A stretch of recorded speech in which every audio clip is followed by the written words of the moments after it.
granola. With granola, you get all the benefits of a note taker, but it never actually joins your call, so you could just jot down all of your notes and it'll add them into a recap of everything that happened in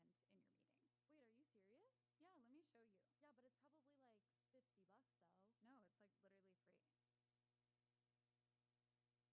Yeah, but it's probably like $50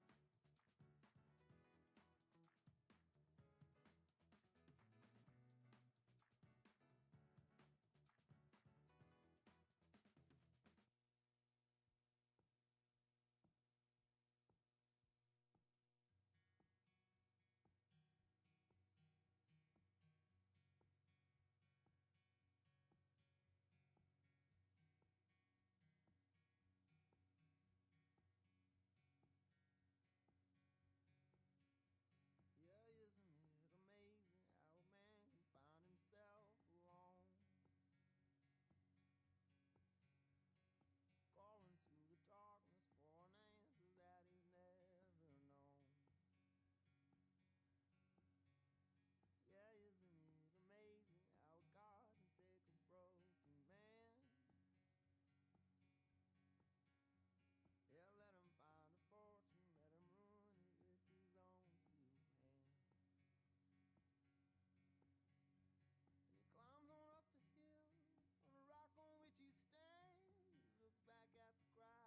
beautiful June back in the audience.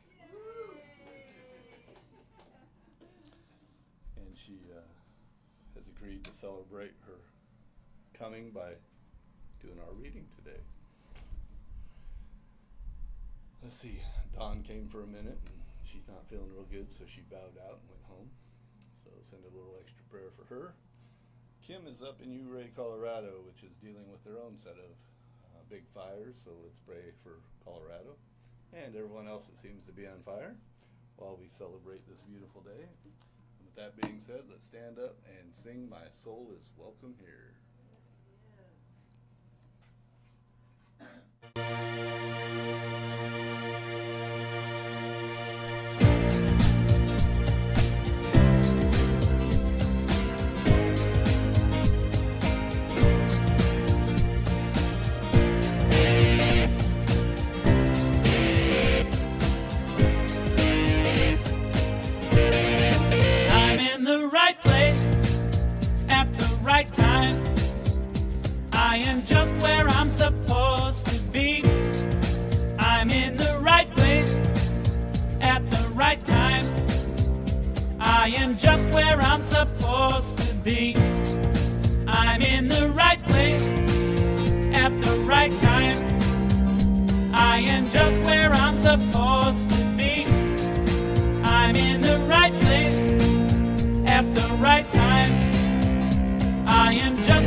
Good thing about small groups is everyone can be touched.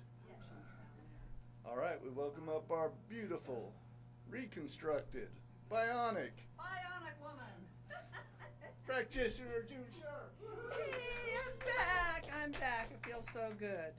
So, we've been studying fear versus love at our spiritual living circle. That was a great conversation we had the other day, Conrad. And the guide for this month is fear, motivator and guide. So, understanding your fears. Never trust your fears. They don't know your strengths. Through spiritual discernment, we see that we have within us a power greater than anything we should ever contact. A power that can overcome every obstacle in our experience and set us safe, satisfied and at peace, healed and prosperous in a new light and a new life. That's by Ernest Holmes.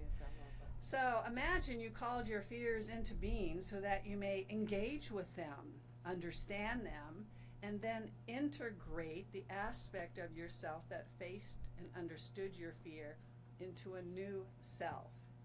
A self with a higher vibration, a self with a deeper, more intimate understanding of your oneness with all. Want to change your life quickly? Do you? Do you want to change your life quickly? Call your fears into action. Face them head on with a loving understanding that you are bigger than your fears. The spiritual practice of listening is powerful and often overlooked as a resource to deepen our inner lives. Fears are not facts. Repeat that. Fears are not facts. Fear is a communication system alerting you to something in your environment. You do not have to respond, just like climbing a ladder will. A fire alarm sounding doesn't mean there is a fire. It could be your mom letting you know she's okay on the other side. It's a call to investigate. And if there's no fire, we investigate what set off the alarm. So the affirmation is, I let go of my fears, releasing them to the universe. I lovingly recognize my fear as a tool for my growth and understanding. There you have it. So it is. Okay.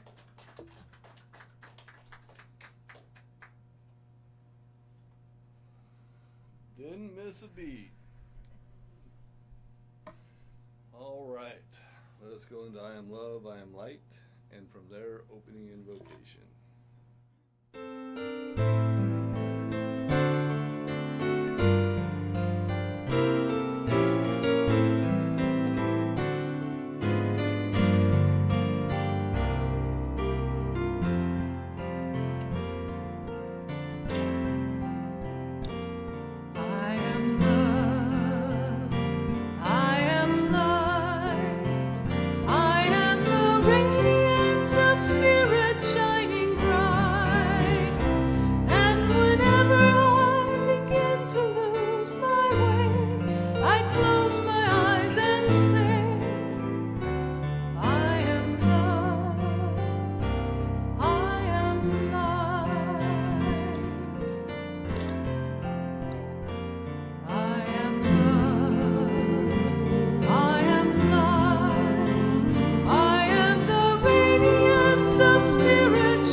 As we come off the birthday of this great nation, the day that we celebrate our freedoms, let us understand that those freedoms whether we understand them or not, or why we are where we are.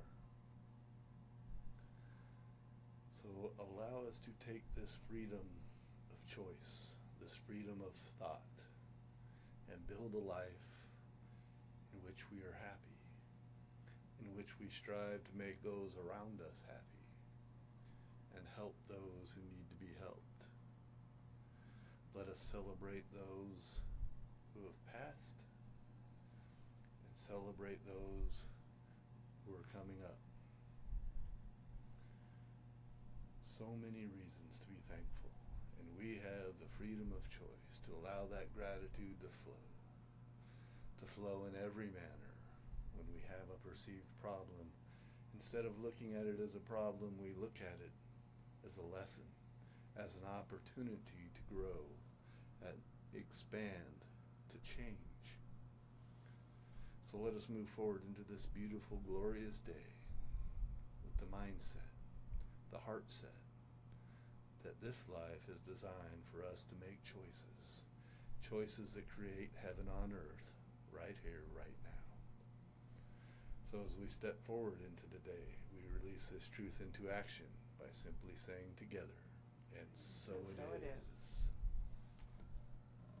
It's my turn to welcome up the wonderful, beautiful Senior Minister, Lake Havasu Center for Spiritual Living, Reverend Sue Witter. Thank you. Oh my goodness, it's good to be here. Although I will tell you next year, Bill, I probably will ask you to do the weekend of the 4th of July rather than come here. This is the loudest place I have been in a very, very long time on the 4th of July.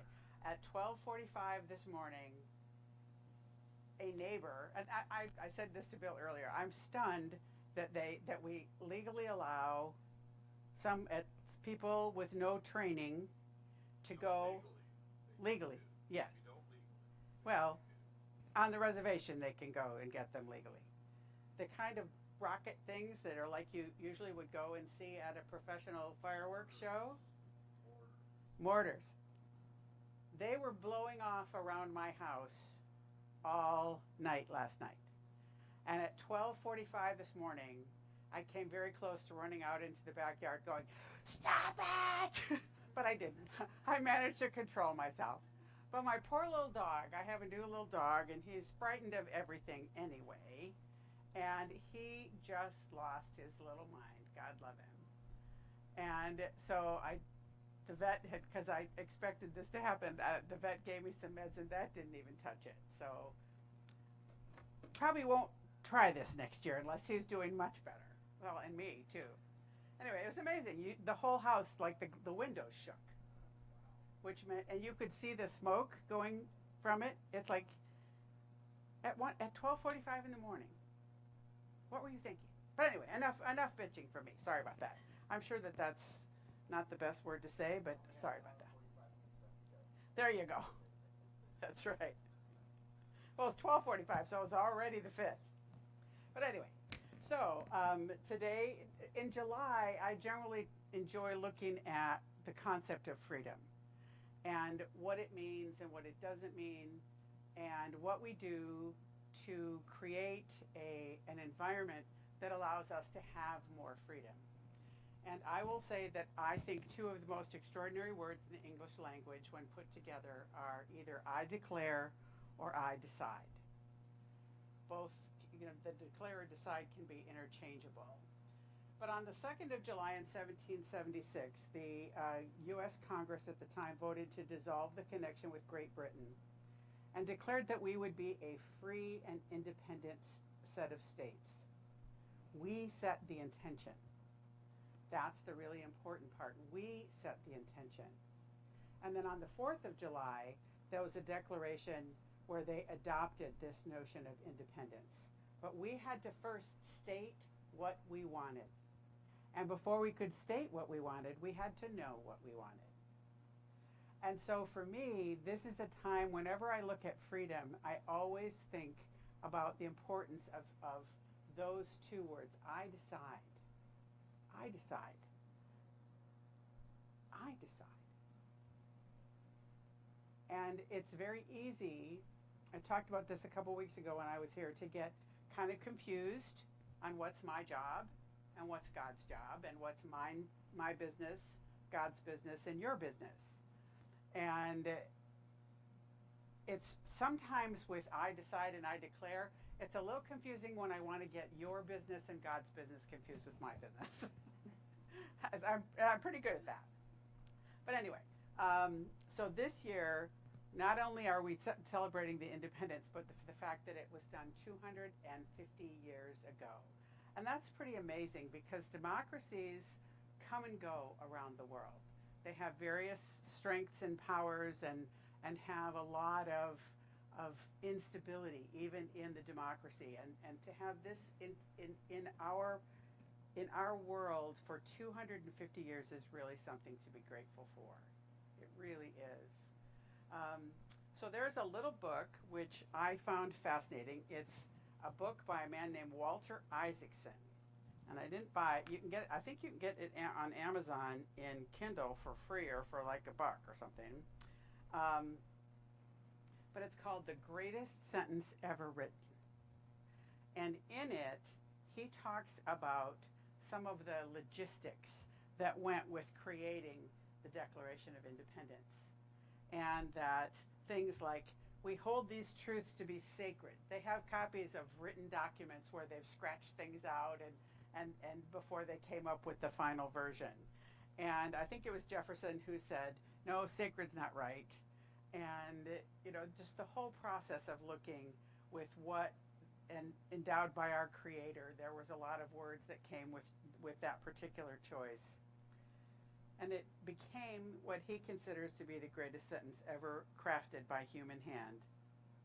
We hold these truths to be self-evident, that all men are created equal. And in the book he goes, and we'll get into religion and race and creed and color, but all men are created equal, that they're endowed by their Creator with certain unalienable rights, that among these are life, liberty, and the pursuit of happiness.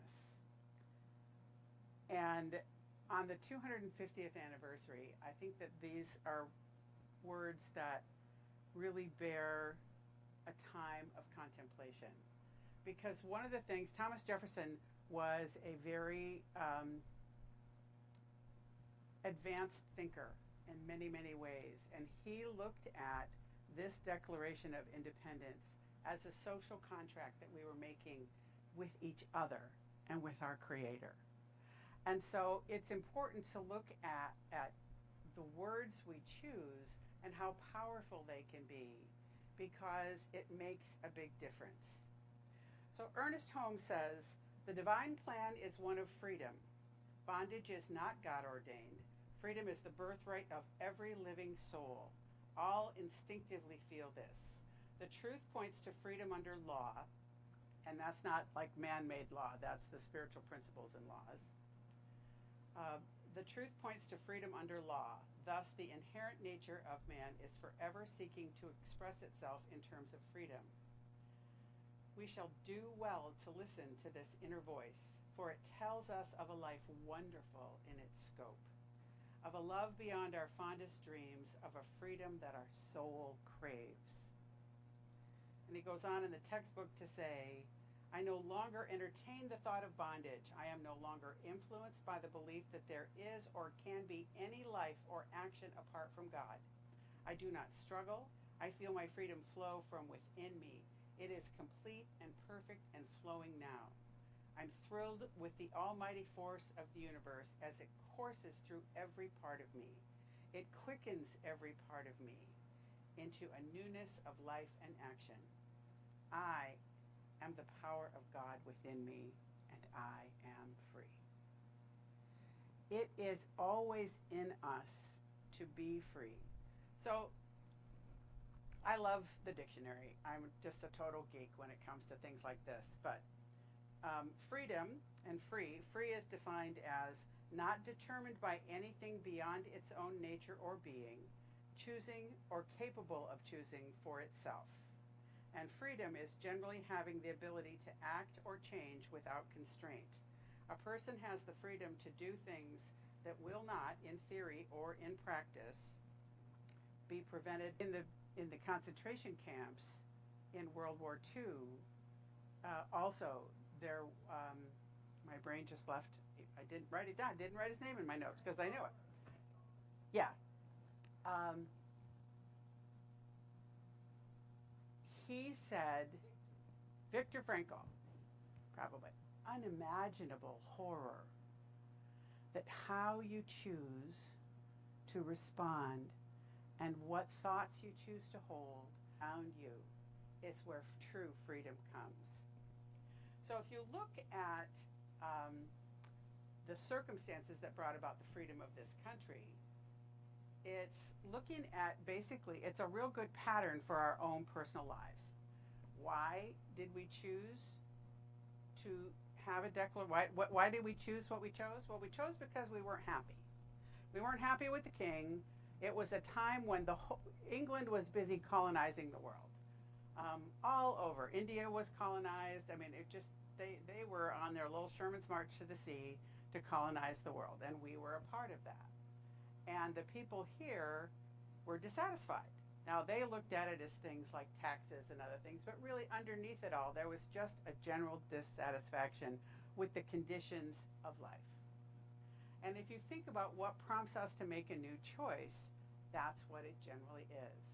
There is something that we're not quite satisfied with. And it could be because things aren't working, or it could even be that things are good, but there's a possibility that they could be even better.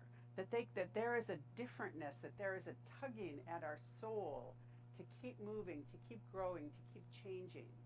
And that, so just like with this country, there was a dissatisfaction. Even in the good, there is the potential for more good. And what did we do? Well, in this country, we rebelled. And then we made a new choice.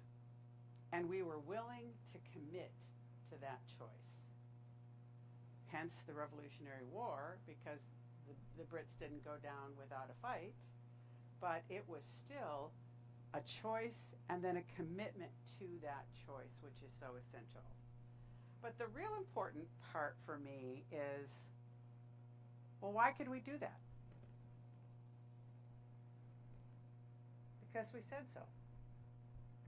The British didn't say, well, yes, we'd love to have you rebel, and tell us to stick it, right? Of course not. The king didn't go, yeah, you guys are really a pain. It's a lot of work to keep track of what y'all are doing over there across the ocean. Sure, do whatever you want. No. Why? Because we said so. And that's true with our lives too. Why do we get to have things change in our life? Because we said so. Because we hear in this philosophy, we teach about the law, the spiritual laws, and the universal laws that govern change. Now, change is not always fun. It's not always easy.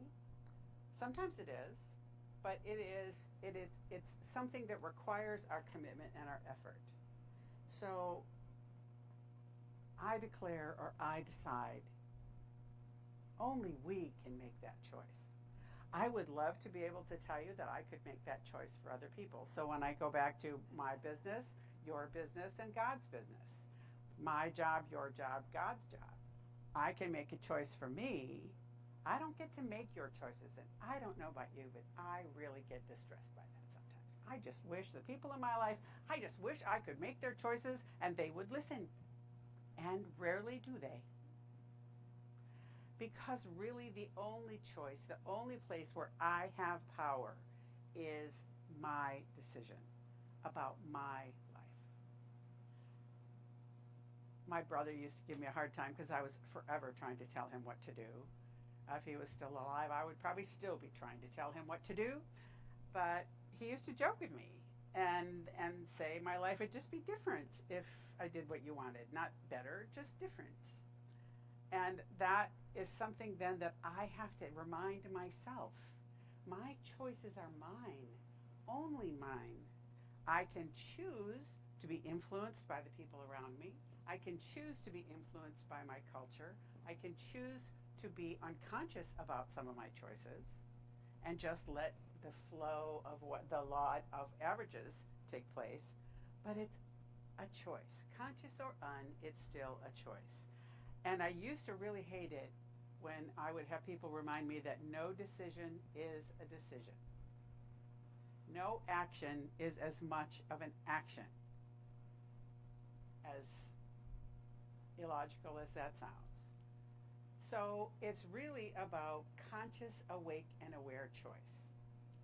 So in the dictionary, again, the word declare is to make known or state clearly, especially in explicit or formal terms, to declare one's position, to announce officially, proclaim something, and to state it emphatically. And then it's interesting, it also adds in the list of definitions to manifest, reveal, or show, and to proclaim one's self. I declare this to be true. It's our declaration of principles when we talk about what we believe here in Science of Mind. So it's always remembering that we have the authority. We have the authority. And just like June read about fear, there's a tendency sometimes, because we spend so much time talking about it's all good and it's all God, and there's a positive that we should be involved with looking at the positive, not the negative. But it's important when we look at our authority to not do what we sometimes call spiritual bypass. And that is one of the only jokes I can tell in the world, and that is, how do you tell a metaphysician in hell? The people wandering around going, it's not hot and I'm not here. So there you go, you have one of my two jokes that I can tell. So it's about really looking at that whole process of saying, be realistic. If you are where you are, tell the truth about that so that you can make a new choice. There's a book called The Last Word on Power by a woman named Tracy Goss, and she says, inventing a new master paradigm is accomplished with language, specifically the speech act of declaration. A declaration is an act of speaking that brings forth a future the moment it's spoken, because we initiate the law. For a declaration to be authentic, we have to have the power to create a future. One element is essential. The person who speaks the declaration must have the authority in the arena in which they're doing the declaring. So I don't get to make declarations for my husband, for which he is, I'm sure, eternally grateful. And he would tell you that I do try to make declarations for him constantly. More than daily, just constantly. But so that's important. You look at what your authority is, you look at being realistic and honest with where you are, so that you can be conscious, awake, and aware, and either make a new choice or stick with the one you have. Because sometimes I would love to tell you that I don't get inertia, but I do, where I just go, being the way it is easier right now than the effort of change. I may not be happy with what I have, but I don't want to do the work to get there. Or I'm even happy with what I have, and I'm not willing to risk the fact that my declaration, in theory, will make it better, but what if it isn't? So it really boils down to choice being from the inside out, not the outside in. We have that dissatisfaction, the defined discontent, and that prompts us to shift. So there's a woman named Debbie Ford who has a lot of really interesting books. She's since passed away, but one of her books is The Dark Side of the Light Chasers. And she talks about the ability to choose what you want in any moment. And she refers to it this way: unburdened by past wounds, limiting beliefs, or the need to wear a perfect mask. That's kind of the spiritual bypass to me. It's all good. Like, doesn't feel good, but only look at this. So she said, they're still writing things in her blog, and it says, happy, and this probably is one from the past, Happy Independence Day, the day we celebrate our unalienable rights to life, liberty, and the pursuit of happiness and freedom. And she goes on to talk about, if you truly want to let freedom ring, then you must foster emotional independence. Emotional independence is being able to stand in your power to make choices based on what is in your highest versus a reaction to external circumstances. And most of us give away our power when it comes to emotional independence because we let our outside sources rob us of our joy. That we think that it's somebody else's job to change, it's somebody else's job to do something, or to look like Viktor Frankl or Nelson Mandela in absolutely unimaginable conditions to be able to make a choice to be happy. And so it's that without denying the condition. So in the practical application of science of mind, the power of choice with which man has been endowed is either his greatest blessing or his greatest curse. Because we sadly can choose to make dumb choices. I mean, we do it. It's a part of life sometimes. We are not human. We live in this human body, in this human world, in this human condition. And so he says, if properly understood, it can lift to new heights. Misunderstood, it can drag you to the depths. In principle, it's all easy to understand. But when you're in the middle is an icky place, you know? It's filled with indecision sometimes and looking at how we could do things differently.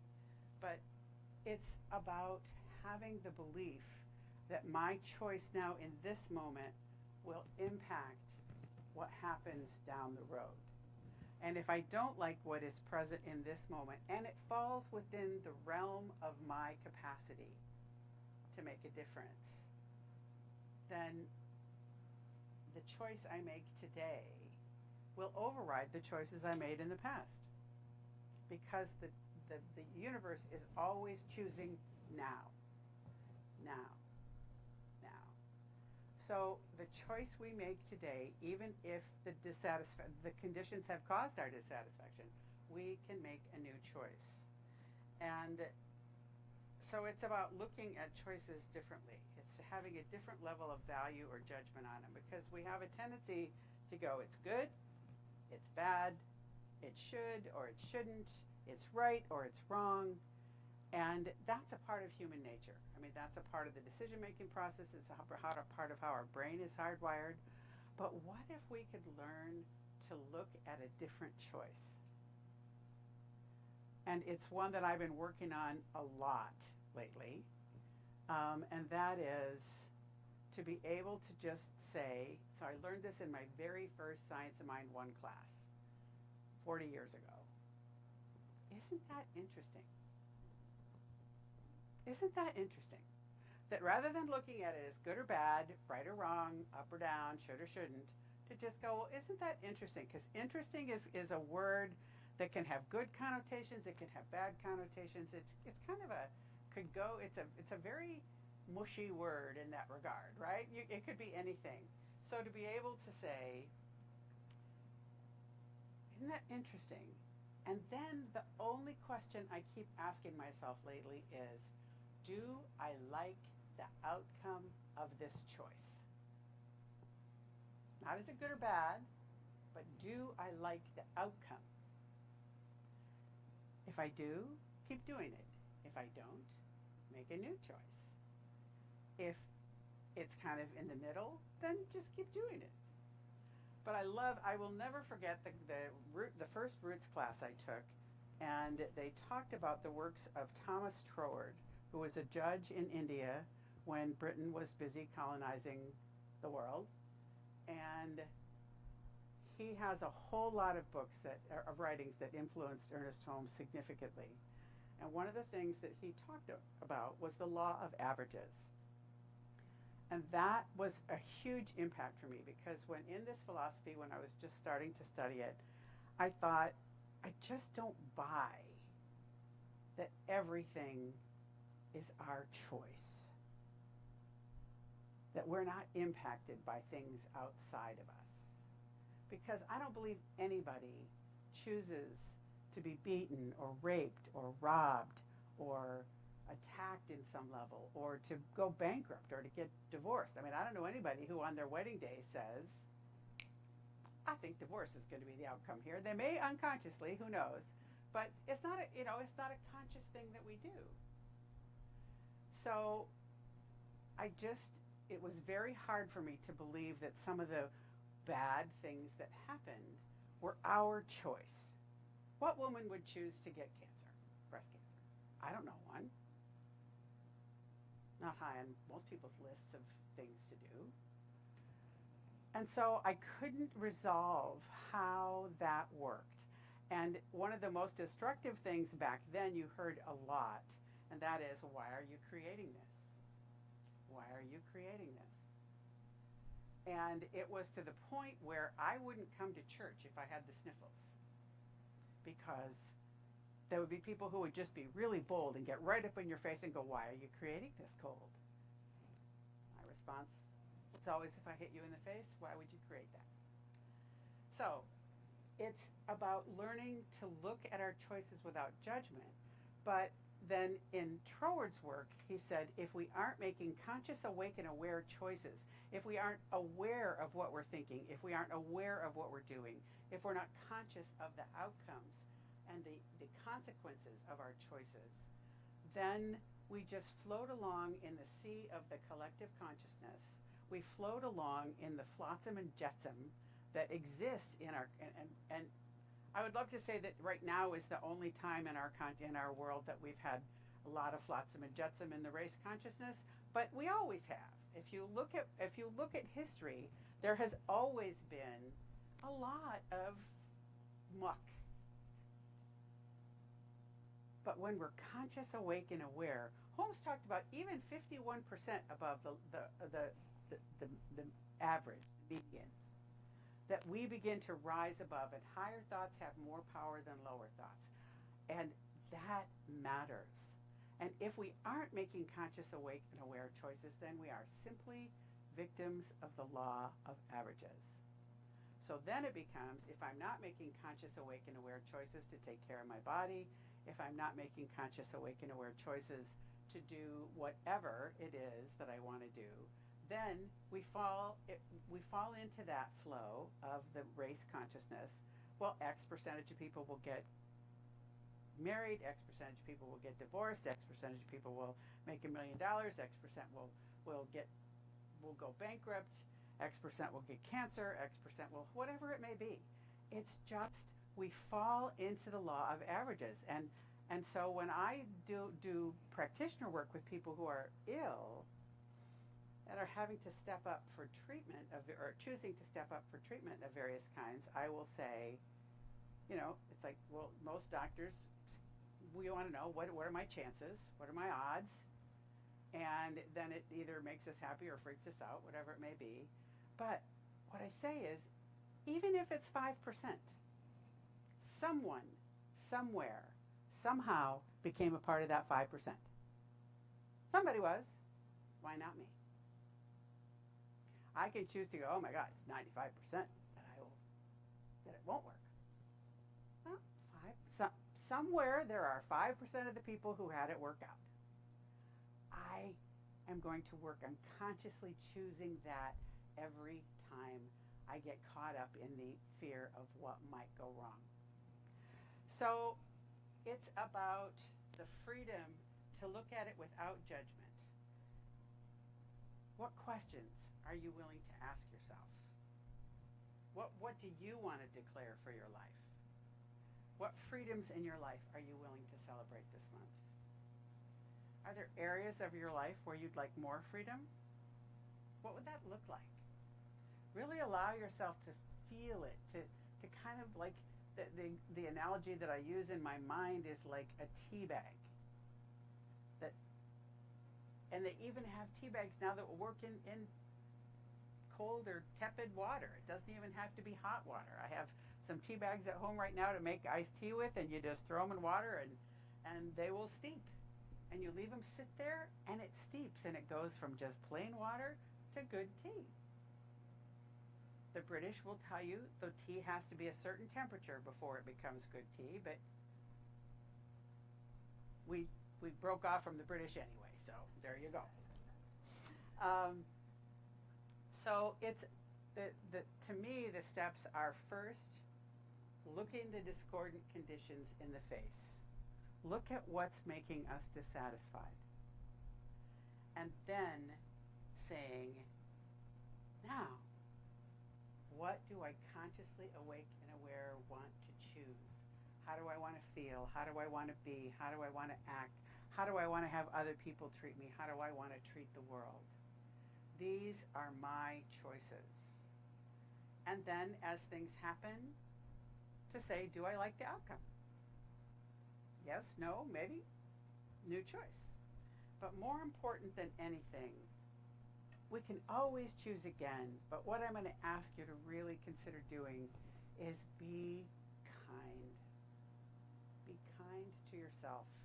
If you've made a choice that you don't like, if you look at your life and you see conditions that you wish weren't there, be kind. Be kind. Because then it will allow you to make a new choice faster. I really believe that. And I'm going to end with this Holmes quote from This Thing Called You. And most practitioners and ministers I know love the book This Thing Called You. It's almost poetry by Holmes. And in it, he will talk about a subject, and then he will have basically what's a prayer or a treatment, and he will say this. And he'll rattle off just these amazing ways of looking and seeing. But he says, expectancy speeds progress. Therefore, live in a continual state of expectancy. Now, expectancy can be, I can expect it to work, or I can expect it not to work. Right? So that's one of those words that can go either way as well. But it speeds progress. The level of expectancy we hold speeds up the manifestation. No matter how much good you experience today, expect more tomorrow. Do this, and you will give full vent to the power of constructive feelings. So that's my ask for you. Celebrate the freedoms in your life. Celebrate the good. Celebrate the not so good. Celebrate it all. And know that we always have a new choice. So make some good decisions and some great declarations for yourself. Thanks. So the music that I've picked, I'll tell you about before we pray. It is from a group called the Vocal Majority. And they are technically considered a barbershop group from Texas or somewhere. And this is a combination of Let There Be Peace on Earth, One Voice, and one other one. So it's a little long, but it is really, to me, an extraordinarily beautiful piece of music with great singers. And it's about really looking at how connected we are to each other and to life. That there is one voice and that we are all one, that we are a part of the whole. So if you will just, if you're comfortable, close your eyes. If not, that's okay. Just allow your gaze to soften. And in this moment, take a deep breath and allow yourself to feel exactly what you feel in this moment. And then look at the choices that you have as to what could be done, how you could see it differently, how you could respond to it differently. Because there is this one mind, one heart, one soul, one amazing power that is pure love, peace, joy, happiness, beauty, kindness, compassion, abundance, wisdom, clarity, health, everything imaginable dwells within the infinite possibilities of this divine mind. And that divine mind is my mind. It is your mind. It is the mind of everyone everywhere, that universal presence lives and moves and has its being in, through, and as me, in, through, and as you, in, through, and as everyone everywhere. Some of us are more conscious of those choices. Some of us are more conscious of how we're responding, but a choice does not change the presence of that exquisite divine love that is in us all. So I give thanks knowing that as we choose, our life shifts and changes. And as we expect, we receive. As we expect, we receive. So go forth this week, this month, make a conscious, awake, and aware choice to have an expectancy of good. To know that, as Emma Curtis Hopkins said, my good is seeking me, and I am seeking my good. And I will add to that prayer that that good finds me quickly, and that I openly and lovingly receive it. Because the good is always seeking us. It's our job to open to receive it. And that here in this moment, we choose to openly receive the good that the universe has to offer. That the infinite possibilities of the divine are our possibilities. And that it is simply our job to stay open, to listen, and to respond, and to have the ability to open our hearts and our minds to receive. So I give thanks knowing that as we go forward, we do so with that sense of expectancy of good, and more good. So I release this out into both the synergy and the synchronicity of love and law, knowing that the universe has already said yes. So it is. So enjoy the vocal majority. It's a little longer than the usual song I picked, but enjoy.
Told everyone last week that there's not a single thing you do that you do by yourself. So always keep that in your mind when you strive out into the world. Take your gift and or tithe in hand and repeat after me. Divine love through me. Divine love through me. Blesses and multiplies. Blesses and multiplies. All that I have. All that I give. And all that I receive. And so it is.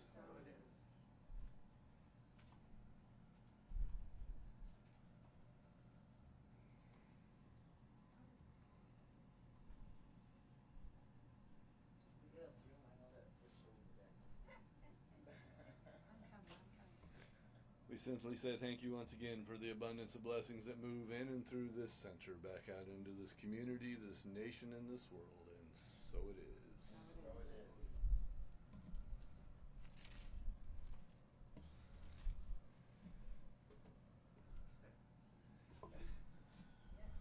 No super big announcements. Our change jar, if you have a little extra change in your wallet or your pocket or your purse, drop it in there. It helps many people at the end of the year as we start to hold our Christmas celebrations. Our pay it forward basket, please put all your non-perishables in that. And we just had our study group this last Thursday, so it will be coming the third week, right? First Thursday of every month. That was last week. Look at that. Yep. So that's off for a little bit, but I heard it was a good Thursday and great conversation. So Austin 9th? Won't there be one on the 9th? no, it was the second. It's the first Thursday. Well, see? So Yep. that's what I know. I put the wrong thing in the bulletin then. So, Ignore it, please. what a small little group we can do. So let's make a circle and sing the peace song.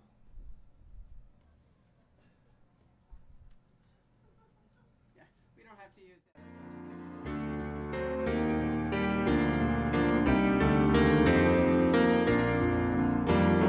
Yes, there is peace on earth, and yes, it begins with me.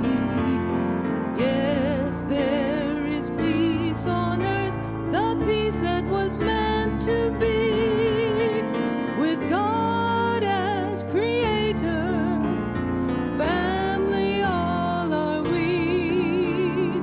Yes, we live with each other in perfect harmony. Yes, peace begins with me. Yes, this is the moment now. With every breath I take, let this be my sacred vow, to take each moment and live each moment in peace eternally. Yes, there is peace on earth, and yes, it begins with me. Wonderful is happening through me right now. Something wonderful is happening through me right now. It's happening in my mind. It's happening in my mind. It's happening in my body. It's happening in my body. It's happening in my affairs. It's happening in my affairs. I claim it. I claim it. I feel it. I feel it. I believe it. I believe it. I accept it. And I accept it. And so it is. And so it is. Have a great week, everybody.